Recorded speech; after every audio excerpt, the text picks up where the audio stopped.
IBS bloating can feel like a constant battle, leaving you frustrated and searching for answers.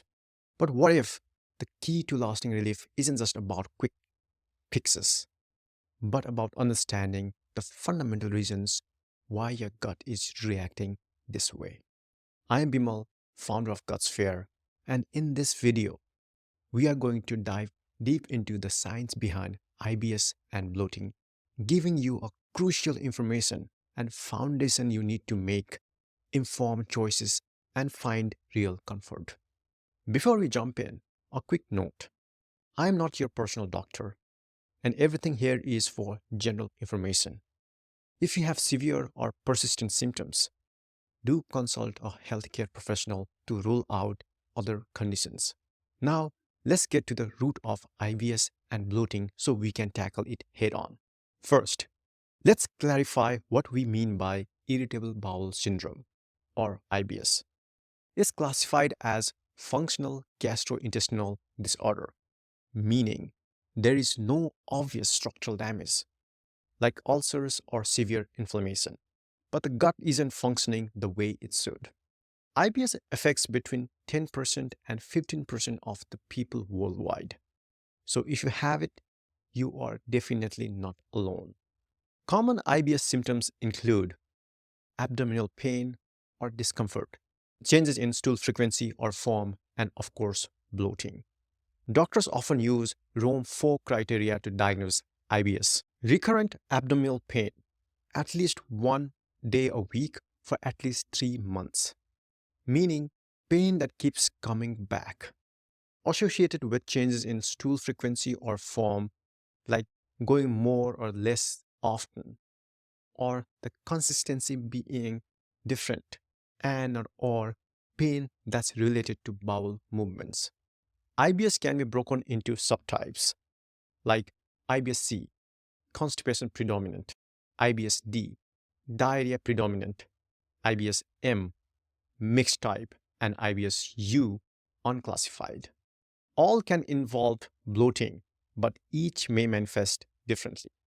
While bloating can occur in all IBS subtypes, understanding your primary symptoms can sometimes hint at underlying motility issues contributing to it. Recognizing your subtype is crucial in tailoring the best strategies for relief. All right, let's talk bloating. You know that uncomfortable, distended feeling in your gut, sometimes visible, sometimes just that tight pressure? In IBS, this can happen every single day or pop up in flare ups. To understand why, we need to look at three main factors. 1. Excess gas production. The bacteria in your gut feed on carbohydrates, producing gas in the process.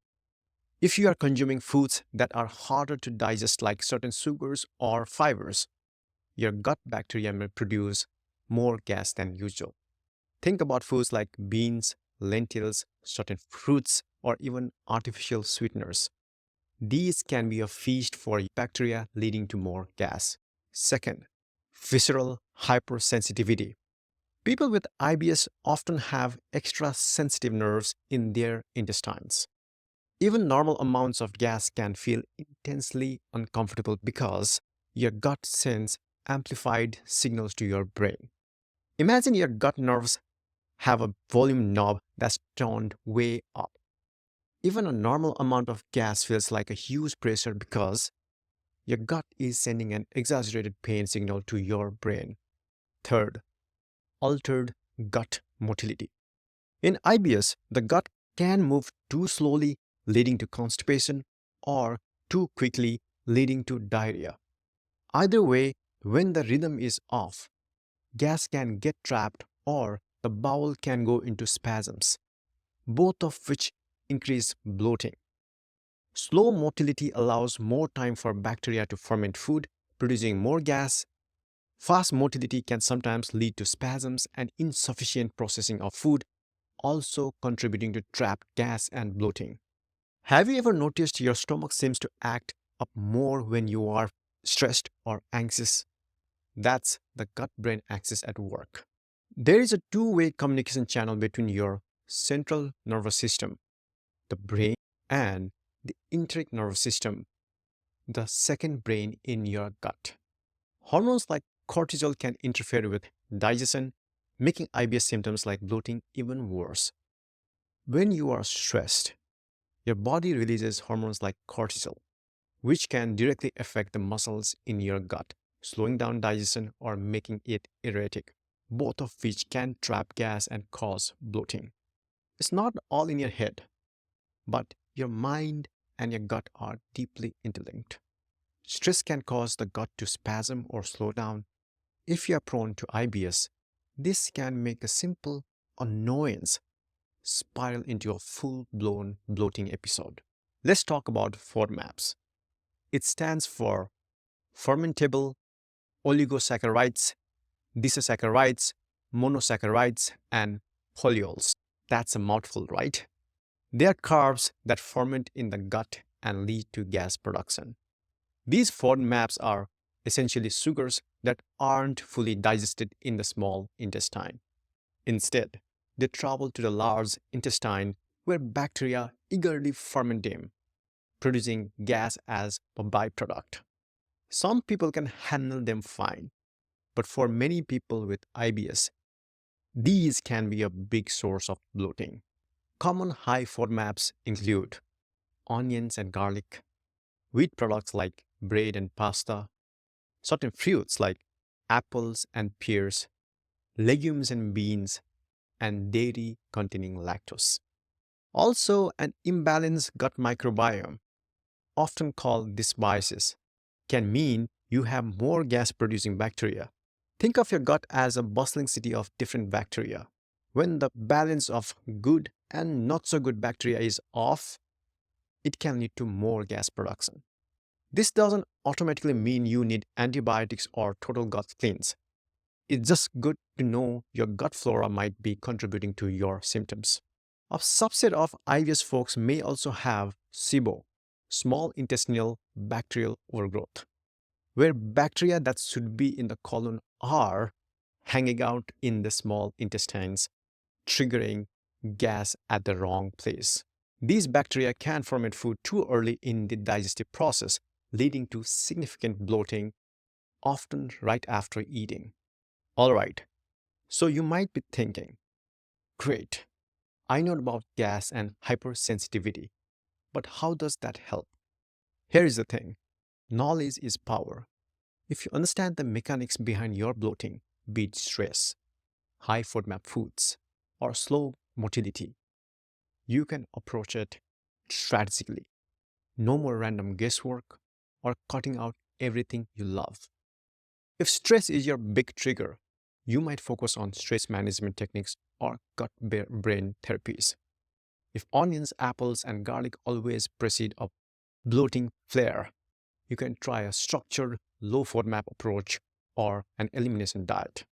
If constipation is your main struggle, maybe you will look into gentle laxatives, pelvic floor therapy, or fiber adjustments.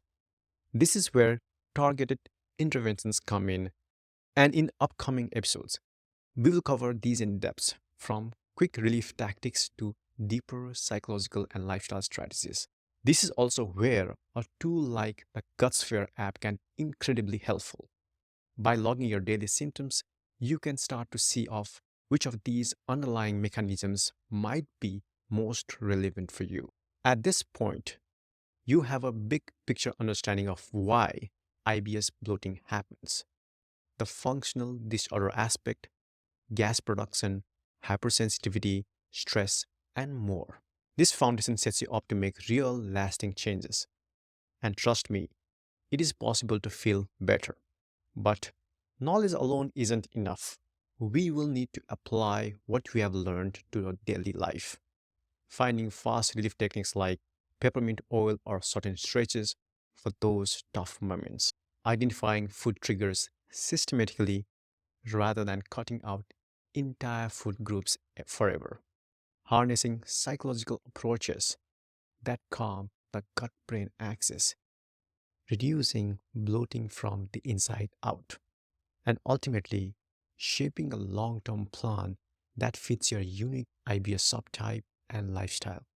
If you are using Gutsphere, Log your daily symptoms, foods, and stress levels.